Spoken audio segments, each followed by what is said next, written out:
Урматтуу Коом пресс сайтынын көрүүчүлөрү, биз кезектеги цензурасы маекти баштап отурабыз. Бүгүнкү темабыз бренд.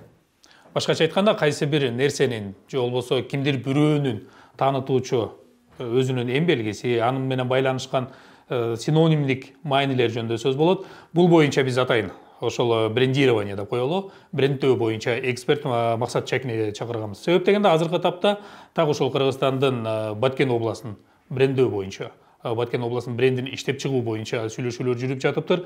Ушунун айланасында маек кылалы. Жалпы эле негизи бренд деген эмне? Кыргызстанды буга чейин айтып келгенсиз, түрдүү максатта, түрдүү багытта бренд жасаш керек деп. Анан биринчи сурооңуз ушул болсун. Баткен областынын брендтөөнүн, брендин жасоонун зарылчылыгы канча? Рахмат, биринчисинен ошо брендинг боюнча кыскача түшүндүрүп берип кетсем, эмне үчүн азыр ушул биздин мамлекеттин же аймактардын баардыгын брендтөө боюнча мындай айтканда бир талаптар пайда боло баштады, мындай айтканда бир потребность пайда боло баштады. Эгер мисалы дүйнө жүзүндө карасак, жөнөкөй товар жактан карасак, бренд деген баарыбыз билебиз. Мисалы iPhone, Mercedes, Rolls-Royce дегендечи.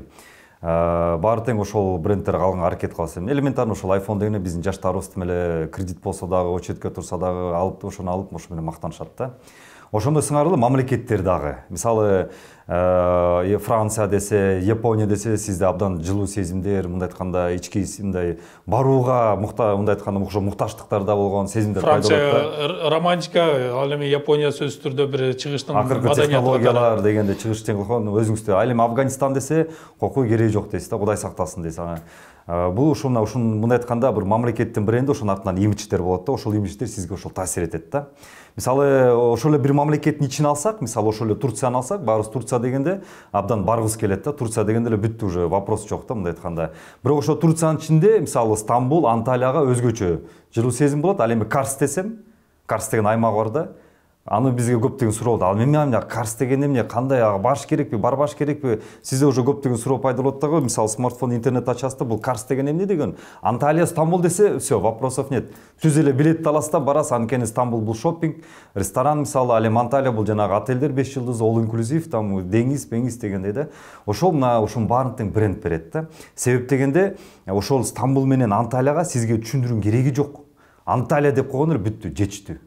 Ал эми жана Карс деп атпайбы, ошол мамлекеттин ичинде ошондой эле Турциянын бир облусу, ошондой эле бир мындай жашынакай, татынакай өнүккөн облус. Бирок Карс дегенде сиз уже өзүңүз мындай айтканда ойлонуп каласыз да, барыш керек, барбай. Эми ошондой эле мамлекеттин ичинде Кыргызстанды алсак, мисалы Бишкек десек, Чолпон Ата десек, мейли. Кыргызстан көпчүлүгү барганга аракет кылабыз да. Ошо мисалы биз азырына Бишкекте туруп атабыз, Чолпон Атага абдан мындай барып эс алып, жана көл ысык көлү элестетебиз да. Ал эми Баткен десек, кимде кандай ошол сезимдер пайда болот? Тилекке каршы акыркы учурда мына Баткенде көптөгөн саясий чек ара окуялар болуп кетти, атыштар болуп кетип атат. Эми биз Кыргызстан ичиндегилер уже мындай айтканда Баткен боюнча кандай ой жарылат? Уже суроо. Ал эми чет өлкөлүктөр алсак, Баткен десек, это уже однозначно булардын мындай айтканда мээлеринде балким согуш, жалаңда миномет, тиги бу деген ассоциация пайда болот да, алар уже Баткенге ошо инвестор болуп вкладываться эткизгеле калат. Сырттан келген турист окуй Баткенге кереги жок, аны Сыкөлгө баралычы же тиги Бишкекке эле баралычы деген эле мындай айтканда суроолор, сунуштар пайда болуп калат да, суранычтары.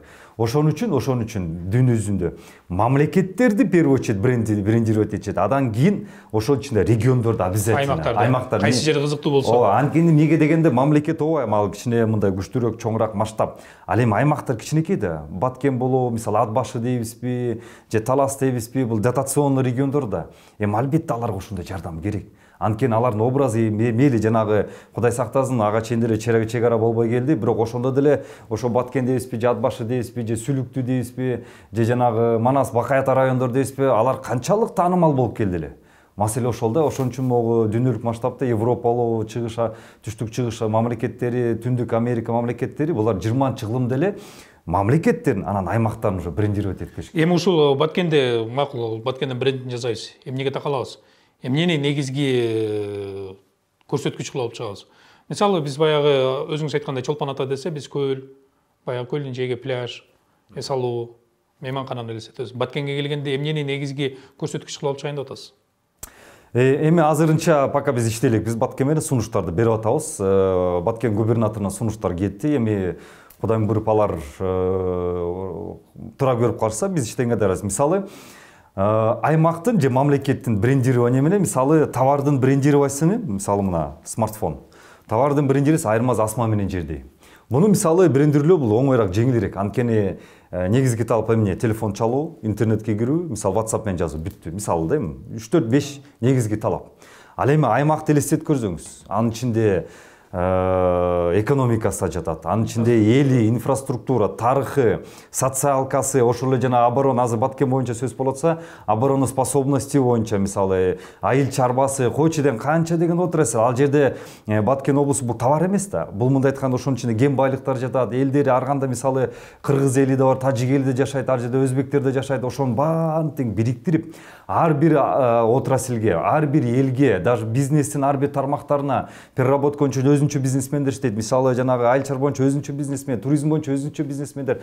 Ошолордун баарын талаптарына жооп бергендей, бул анын бир, экинчиден алар ошол брендти колдоно ала тургандай, ушу бирдиктүү бир бренд системасы иштеп чыгышка. Ал бул деген где-то бир айдай абдан чоң бир анализ, исследование талап кылат. Мисалы биз Баткенди элестетсек, баягы айгүлгүлүн элестетебиз, өрүктү элестетебиз, анан жанагы базарда сатылып аткан бир ошол эле бир затты айтып коелу. Ошону элестетебиз. 3 нерсени. Гүл, өрүк, анан кийин бир зат. Эми мисалы баардыгын топтоп келгенде деле баары бир көрсөткүч менен алып чыгышыбыз керек да. Мисалы Баткенде бул бар деп эгер мен түшүнүгүмдө, эгер брендтин тили менен айта турган болсок, 5-6 көрсөткүчтү бир айтпайбыз. Баардыгын жыйынтыктаган бир көрсөткүч бар. Болжолдуу эмнени көрсөтө алабыз Баткенде? Мисалы ооба биз кыргыз эли өрүк менен анан айгүл менен мындай айтканда Баткенди элестетебиз да көбүнчөчү. Эми элестетип көрүңүз, мисалы мейли ошол өрүктү биз Баткен бренди кылып алып көрдүк. Же Таластын фасолун Таластын бренди кылып алып чыкты да. Мына мен өзүм Таластан туулуп өскөн тургуну болом да. Мисалы мен Таластын фасолун алып чыгылса мен каршымын. Не дегенде мен фасол эмесмин. Бир сөз менен айтканда да. Чет өлкөгө биз эме дейбиз, Талас фасол дейбизби? Же ошо Баткенде өрүк дейбизби? Көрүңүзбү, ошол жактан карамалыштар көп келет да. Биз баткендиктерди өрүктүсүңөр деп айта албайбыз да. Көрдүңүзбү? Ушул жерден карамалыш керек. Ошон үчүн брендингде ушундай бир ыкмалар колдонот да. Бир объекти же субъекти бир областтын же мамлекеттин бренди катары алып чыгылбайт. Мисалы өрүктү алып чыктык болуп, мейли алып чыктык болук да, ушу Баткендин бренди деп. Бирок эртең мисалы Кудай сактасын кургакчылык болуп же бирдеме өрүктөр болбой калды. 2-3 жыл түшүн бербей калды. Анда эмне кылабыз анда? Кана Баткен бренди өлдү да. Биз ага чейин канча деген акча жумшадык, аны раскруткага, рекламага, роликке, ошол өрүккө аябай вложиться эттик дагы. Көрдүңүзбү, рисктер абдан чоң да. Мисалы Франциянын бренди Эйфелева башня эмес. Хотя Эйфелева башня считается одним из брендов дегенде. Не дегенде абдан чоң риск бар. Эртең Кудай сактасын Францияда жер титирип кетсе, ал Эйфелева башня кулап калса кандай деген сөз бар да. Ошон үчүн көбүнчө нематериальный нерселерге ставка коюлат да. Материальныйга коюлбайт. Нематериальный нерселер коет, жок болуп кетпей тургандай, эч кандай бир рискке байланбай тургандай. Анан мен жогоруда айтканда ар бир тургунга, ар бир отраслга жооп бере турган. Мисалы, ошол эле айгүлдү алып чыксак, айгүл бул туризмге мейли жакшы жагат. Бирок ошол айыл чарба жагында иштеген бизнесмендер канчалык айгүлдү булар өзүнө мындай айтканда колдоно алышат? Чоң суроо да. Ал эми эртең мисалы жакшы бир заводдор, балким акыркы технологиядагы заводдордон смартфон чыгара турган болуп калсак, айгүлдү биз кантип колдонобуз деген маселе да. Ошон үчүн ар бир аймактын жетекчиси өзүнүн аймагына бренд иштеп чыгып атканда ошонун баарына көңүл буруш керек. Аны жана мисалы корпоративный брендтен эксперттер жаза албайт. Аны бизге окшогон ушул атайын территориальный брендинг деп коет. Бунун терминичи территориальный брендинг боюнча эксперттер гана жазап бере алабыз да. Эми буга чейин ошол Баткен брендине чейин Ош шаарынын брендин иштөө боюнча эмгегиңиздер бар. Ал кандай болуп атат азыр? Ош шаарынын бренди бүттүбү? Ал канчалык жыйынтык берип атат? Брендке чейинки Ош шаары менен брендтен кийинки Ош шаары. Туристтерди тартуу, ошол ички туристтерди, сырткы туристтерди. Биринчисинен жакшы суроо бердиңиз. Биринчисинен ушул брендтин иштеп чыгып жана жашап кетишине абдан чоң жергиликтүү бийлик салым кошот да. Эгер жергиликтүү бийлик колдобосо, мисалы биз эксперттер канчалык күчтүү бренд жазап бербесек дагы, эгер ошол жергиликтүү бийлик аны колдоп өзүнүн жергиликтүү программаларына киргизбесе, ал уже мертвый бренд болуп калат да. Негизги ошо биринчи этапта жергиликтүү бийлик колдоп программаларына киргизип, ошону керек болсо бюджет менен бекитип берсе, анан дальше экинчи этапта эл өзү эле колдоп кетет да. Азыркы учурда мына Ош шаарынын мэри Алмаз Мамбетов Ишенбекович өзү инициатива көтөрүп бизди чакырды. Ушул Ош шаарына, Ош шаарын дегенде биз буга чейин эмне элестетчү элек? Плов, самсы ашып кетсе Сулайман тоо бүттү. Эми кечирип койгула, Оштун шаарынын тургундары Пловсамс эмес да, же Сулайман Тоо эмес да. Это город, это целый город мындай айткандачы, чоң шаар. Шаар мисалы Тоо менен ассоциация болбош керек. Ооба бир достопримечательный сыймы катары болуш керек. Ооба бир брендтин бир бутагы катары болуш керек. Бирок жалпысынан шаар деген шаар. Биз шаарды ошого окшоштурганда бир бренд менен алып чыгышыбыз керек да. Мисалы буга чейин ооба биз барганда сунуштар абдан көп болду. Ошо Сулайман Тоону алып чыгалык депчи. Эми кечирип койгула. Тоо город. Эч кандай калышпайт. Шаар менен Тоо да. Ооба бул Тоо ортосунда болсо дагы бир объектиси, бир субъектиси болушу мүмкүн ошо брендтин бир түзүмү. Анан биз 1 ай, 3 ай ошол жакта жүрүп туруп, бир абдан чоң исследование кылып туруп, Оштун мындай ошо брендин алып чыктык, провайдер шелковый пути дегенчи. Провайдер деген сөз бар. Провайдер деген сөздү бүт жакка мен жогоруда айтканда бүт жакка укаштырып кетсе болот. Как раз Ош шаары провайдер боло алат да. Эмне боюнча провайдер? Провайдер дегенди билесизби? Интернетте бул кызмат көрсөтүүчү, жеткирүүчү жана өз аркылуу өткөрүүчү деген кыска сөз менен айтсак да. То есть провайдер бизнестен, пожалуйста, бизнес услуг провайдер. Туризмден провайдер тур услуг. Провайдер банковских услуг. Провайдер мисалы даже ошо жанагы биз аш жана самсы деп Тоштун аябай даамдуу тамактарын менен сыймыктанабыз го, ошол кулинария боюнча даже керек болсо провайдер. То есть провайдер сөздү бизнес жергиликтүү любой жакка колдонуп кетсе болот да. Анан экинчи жана шелковый, эмне үчүн шелковый путь? Азыркы учурда билесиз, буга чейин Жибек жолунда Ош 800 жыл акасы мындай айтканда негизги логистический центр, таможенный центр катары роль ойноп келет. Мындай айтканда бир борбор болуп келет. 800 жыл. Азыр мына Кытай One Road One Belt деген политикасын новый шелковый путь деген жарыялады. 82 мамлекет камтылат экен. Бирок ошол 82 мамлекеттин провайдери ким? Тур услуг боюнча, туризм боюнча, соодагер боюнча, башка кызматтар боюнча ошол негизги провайдер ким? Азырынча эч ким ошону өзүнө жарыялайт. Азыр мына Ош биринчи ошол статусту өзүнө алды. Сентябрда чоң туристтик форум болду. Ошол жерде туризм боюнча эң күчтүү жана керек болсо ЮНВТО, ООНдун туристический ассоциациясы организациясы келип, Папилашвили өз жерин сүйлөп, ошол провайдер шелковый пути деген статус берди. Эми мисалы бирок ал статусту алганы менен бизге ошол жарандарга же болбосо мамлекетке азырынча таасир бере элек бул нерсе. Биз өзүбүз мисалы ошол коомчулук уга элекпиз, оштуктар деле ошол шаардын өзүндө жашаган Ош шаарынын тургундары. Анын боюнча маалымат жок, же болбосо алардан кандайдыр пайда келерине мындай ишенич деле жок болуш керек. Албетте, мисалы биздин Кыргыздын сыймыктуу бренди бар, Шоро. Шоро башында Табылды, Раматылык Табылды Бердигулович кыргыздарга шоро алып чыкканды эч ким көргөн эмес. Ичкен да эмес. Койчу бул максым биз үйдөн эле ичип атпайлыкпы депчи. 5-6 жыл мисалы да, грубо говоря, примерно 5-6 жыл бул Шорону алып чыгып атып реклама кылып аткандан азыр мына өзүңүз ал брендти биз сыймыктанып калдык. Эч качан бренд мисалы мен азыр ойлоп тапканда эле ал эртесинен эле алып кетпейт. Аны ооба жылдыш керек. Мен жогору айтканда жанагы муниципалитеттин болобу же жергиликтүү аймактын программа мамлекеттин дегелинде ошолор кирип 1 жыл өтөт, 2 жыл өтөт, анан 3-чү жылы бул өзүнүн үзүрүн көрсөтөт. Мисалы көчмөн оюндарын биз алып чыкканда деле ошондой эле болгон. Биринчи көчмөн биз алып чыгып атканда эч ким түшүнгөн эмес. Жада калса бизди жанагы ошол кезде премьер-министр болобу, министрлер бизди кабинеттен кууп чыгышкан. Лично мени кууп чыгышкан какой-то бул 2012-13, 11-12 жылдарда баягы андагы жана азыркыга чейин авторлор менен чыккандан бирөөзө жок болчу. Аларды түшүнөдө кирген эмес бул эмне экен. Биз көрүп атканда силер какой-то бир афера нерсени алып келдиңер деп туруп биздин кабинеттен кууп чыкчу. Башында бренд алып чыгып атканда эл көбүнчө мындай айтканда потребность болбойт жана түшүнбөйт.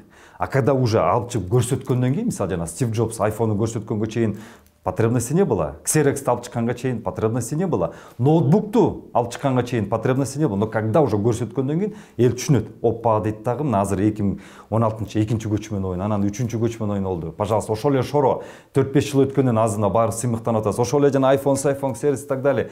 Бренд ушинтип 2-3 жыл жылдыргандан кийин анан ошол жерге жана туристтер болобу, мисалы Ош шаарына айтсак, жана инвесторлор болобу өзү эле агылып келе баштайт. Албетте азыр 1-2 жыл аны продвигать этиш керек, но бирок аны продвигать этиш үчүн концепция керек, стратегия керек, программа керек. Ушул үчөө тең керек. Азыркы ушул үчөө тең негизги жанагы бутак дегенде, жанагы опора дегенде ошол Ош шаарында бар. Азыр булар ошону как мындай айтканда 1-2 жылда ошол менен азыр иштейбиз деп атышат. Анан көрөсүңөр. Анталия мисалы башында Анталия болгон эмес. 80-90 жылдар эч ким Анталияны уккан эмес. 2000 жылган Анталия уже бренд болду. Ошондо сыңары Ош шаары 3-4 жыл ичинде мен гарантия берем. Кудай сактасын, албетте эзги жергиликтүү бийлик адам эле отказ берип койсо, 3-4 жылдан кийин Ош негизги ушул Жибек жолунун алкагында туристический провайдер болот. Эми биз келечекке буйруса деп ниет кылып атабыз да ошол эле Ошту Баткенди. Анан буга чейинки жасаган ошол ийгиликтүү долбоорлоруңуздар кайсыл ошол брендтөө боюнча? Биринчиси эле результат Кыргыз Республикасынын ичинде туристтик бренд болду. Жана So Much to Discover деген азыр мына өзүңөр Кыял базарына барасыңарбы, любой жанагы фирменный эмеге барасыңарбы, туристтик логотипти көрөсүңөр. Сомашты биз 2012-жылы Международный деловой совет деген бар, ошол жерде Кыргыз Республикасынын туристтик брендин иштеп чыгалык деп туруп, биз ошол логотип, фирменный стил, анан so much to discover, то есть бул нишес открытие деген орусчага отурганда ошондой бир бренд алып чыкканбыз, ошол ишке кирип кетти. 2012-ден баштап азыркыга чейин ошол бүт туристтик тармакта, бүт туристтик жанагы сувенирлерде, бардык магазиндерде ошол бар толугу менен колдор. Бул биздин анан ошол жана дүйнөлүк масштабта Белоруссияда международный конкурста бул диплом алды, признание алды. Бул биздин биринчи жетишкендигибиз. Ушул жерден кысара кетейин суроону. Аны биз мисалы Кыргызстанга келген турист аны көрөт. Ошол эле сатып алган буюмдарында, же болбосо ошол эле кызмат көрсөтүүдө аны көрөт. Бирок ошону көрүп туруп келген кыргыз туристтер барбы? Мисалы ошол эле Чикагода жатабы, балким Индияда жатабы, дүйнөнүн кайсы булуң бурчунда болсо дагы баягы брендти көрүп, мисалы материалдык эмес, бирок биз мисалы үйдө жатып Эйфелевый башняны көрөбүз да, романтиканы элестетебиз да, Францияга баргыбыз келет. Ошол сыяктуу болуп, брендти сырттан көрүп кызыккандар барбы? Instagram, YouTube, Facebook'ta Кыргыз Республикасы жана туристтик роликтерин бар тең ошол логотип менен кетип атышат. Ошол бренд менен кетип атышат. Мынакей, бул биздин биринчи результат. Бул биринчи, экинчиси Караколго жазап бердик. Караколдун дагы азыр ошол кездеги биринчи жана фирменный стилин бренд жазап бердик. Ошо менен кетишти. Бирок азыр тилекке каршы улам сайын жана бийлик ошуп атып, акыркы кезде мен 1-2 жылда байкап атам, аны колдонбой калышты. Буга чейин абдан жакшы кеткен. Анан негизги эң жеңиштүүбүз бул көчмөн оюндар. Көчмөн оюндарынын бирден бир авторлорунун бири мен деп айта аламын да. Жалгыз дебеймин. Себептен бул кыргыз элим дагы өзү автор, анткени бир 10 миң жылдан бери анын баарын тең иштелип келаткан, бирок ошону долбоолго айландырткан. Ошону мына биринчи көчмөн оюндары, ошондо мен жанагы замминистрдүү туризм департаментин жетектеп өкмөткө биринчи киргизип, ошон бар тең жана долбоорго, проектке, стратегиясын, концепциясын иштеп чыгып. Мисалы, идея деген бир одно, бул идея деген бул бушпаган нерсе да. Мен ушуну жазсамбы деген ойда, ушуну жазсамбы. А бирок ошон кантип жазышың керек? Стратегия, концепциясын, программасын ушунун баарын толугу менен мен иштеп чыккам дагы, ошону бүт жанагы киргизгенден кийин мына биринчи жетишкенси ошол. Албетте баягы бизди саясат кылып туруп кийин ошол кездеги бийлик бутактары алып салышты. Мына азыр бирок сыймыктансак болот. Бирден бир ошол көчмөнөрдүн келечеги кандай? Анткени себеп дегенде биз буну олимпиадалык система менен 4 жылда бир, анан кийин колдон колго өтө турган кылдык да. Мисалы бизден кийин эми Турция өткөрөт, анан кийин дагы башкалар алыш керек. Бирок ошол малды албай койсо, же болбосо буга кызыкчылык, зарылчылык жок болуп калса, башка мамлекеттерди алалы. Тилекке каршы келечеги күмөн болуп калды. Абдан чоң күмөн болуп калды. Эмне дегенде биз башында буну олимпийский система менен кургузганбыз. Биз курган ошол жана долбоордо, стратегияда, концепциясынын программасы бул олимпийский системасын биз изучать эткенбиз. Бүт маркетинг, менеджмент, брендинг ошо менен кылганбыз. Бирок тилекке каршы ошол кездеги бийликтер алар жанагы фестивальный система алып кетти. Биз башынан эле фестивальный системага каршы болгонбуз. Эмне дегенде мына сиз азыр туура айттыңыз. Фестивальный система болгондо бул жөн эле жана сал бурун биз жанагы Ноурус, Порустар өткөрүп атпайлыкпы? Эми аны башка мамлекеттер алган кызыктар эмес, анткени алардын өзүнүн фестивальдери толтура. Биз аны уникалдуу бир бренд катары алып чыкканбыз. Ошон үчүн азыр Турция өзүн алганга кызыктар болду. Ошон үчүн туристтер келген кызыктар болду. Эми азыр фестиваль болуп калды, тем более биз ЮНЕСКОга берип салдык. Биз башынан эле ЮНЕСКОга каршы болчук. ЮНЕСКО деген эмне? Бул культура, бул маданият. Ооба, бул керек, бирок биздин көчмөн оюндары бул жана олимпиада оюндар, жанагы чемпионат мира по футболго окшогон миллион деген туристтер чогулткан, миллион деген каражаттар алып келген, жада калса бюджетке налогду жазап бергенби бир долбоор катары, бизнес долбоор катары алып чыкканбыз да. Бирок экинчи, үчүнчү оюнда тилекке каршы ошол кездеги бийлик бутактар толук эле фестивалга, азыр фестивалга да катары ого бетер мындай айтканда бычакты сайып салып да ЮНЕСКОга берипчи. Эми ошол фестивалды казак туугандар алабы? Ошол фестивалды мисалы Азербайжанда туугандар алганга макул болобу? Ошол маселе болуп турат да. А эгер биз ошону бизнесде долбоор катары до конца өнүктүрсөк, ушул жерге туристтер тартып берет, ушул жерге жада калса бюджетке акча алып келип берет. Ошол жанагы туроператор болот, сээрдин туроператор ушудан чоң акча табат деген катары биз до конца ошону алып турсакчы, ошол жанагы биз башында иштеген концепция, анда казак эмес, керек болсо Европа, Америка сатып алганга даярат болчу. Мисалы Олимпиада эмне үчүн сатып алып атышат? Анткени Олимпиада им зарабатывает. Чемпионат мира почему сатып алат? Мисалы Катар азыр на чемпионат мира по футболу болот. Анткени ал зарабатывает, акча алып келип атат. Биз ошол системага турганбыз. Эми биз азыр на фестиваль болуп калды. Бул акча алып келбейт. Бул жөн эле мындай айтканда оюн зок да.